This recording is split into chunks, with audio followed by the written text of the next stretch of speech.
Fabled Heat, where magic meets desire.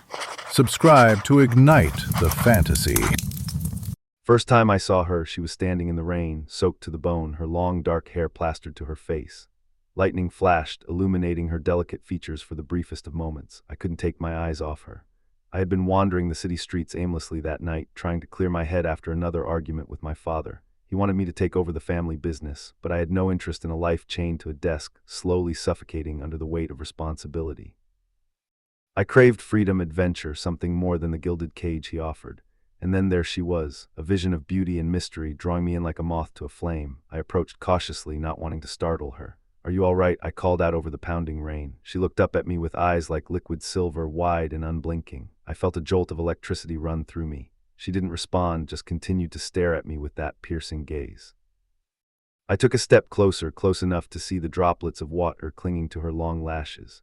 Her full lips parted slightly and I ached to taste them, to crush her against me and claim her mouth with my own. But I held myself back. Something about her demeanor warned me not to spook her. "Can I help you? Do you need a ride somewhere?" I tried again, gentling my tone. Finally she spoke, her voice musical and haunting. "I don't know where I am," she said softly. "I don't remember anything.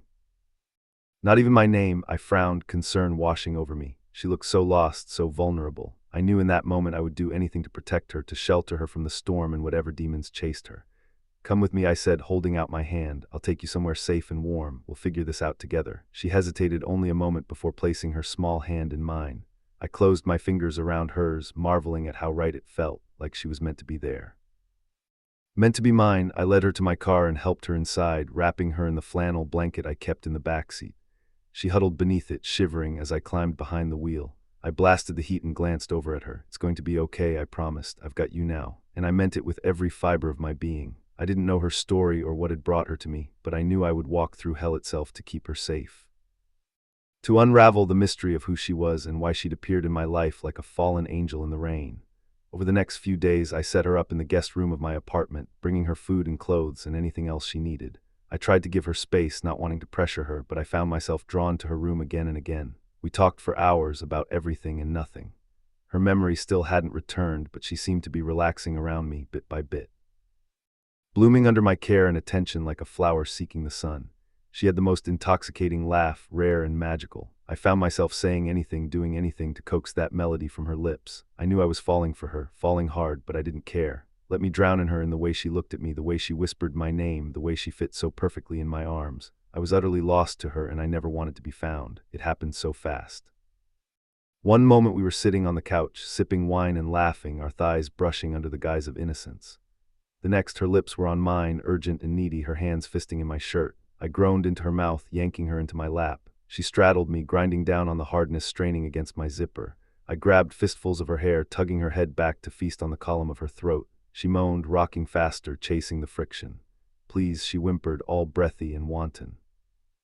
"I need you, I need this." I was mindless with lust, ready to flip her beneath me and claim her right there on the living room floor. But some small, sane part of me held back. She'd been through something traumatic. I wouldn't take advantage, not like this. I gentled my grip on her hair, bringing her forehead to mine. "Slow down, baby. We don't have to rush this. I'm not going anywhere." She whined in frustration, still gyrating her hips, making me see stars. I gritted my teeth against the pleasure, forcing myself to hold still.